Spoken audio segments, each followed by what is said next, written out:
नमस्कार, सिम्पली निशा रेसिपीमध्ये तुमचं स्वागत आहे। तर आज आपण अगदी साध्या सोप्या पद्धतीने चमचमीत अशी फरसबीची भाजी करणार आहोत। चला तर मग भाजी करण्यासाठी लागणारे साहित्य पाहूयात।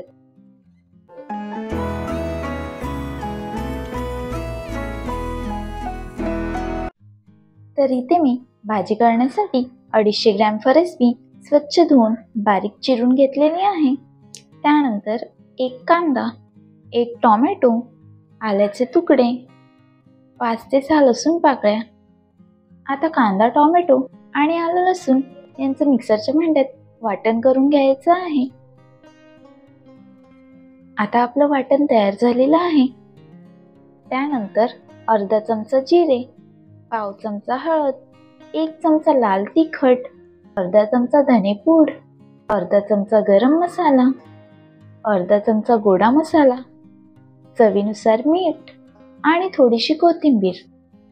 भाजी करण्यासाठी सर्वात आधी कढईमध्ये 1 मोठा चमचा तेल घालायचे आणि आता तेल चांगले गरम झाले की यामध्ये जिरे घालायचे। आता जिरे चांगले तडतडले की यामध्ये तयार केलेलं वाटण घालायचे।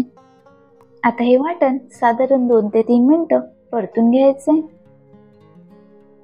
आता यामध्ये हळद, लाल तिखट, धनेपूड, गरम मसाला आणि आता गोडा मसाला घालून हे सर्व चांगले एकजीव करून घ्यायचे।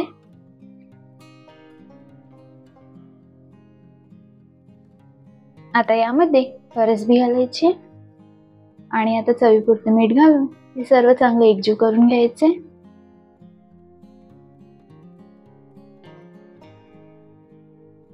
आणि आता 1 ते 1.5 ग्लास गरम पाणी घालायचे।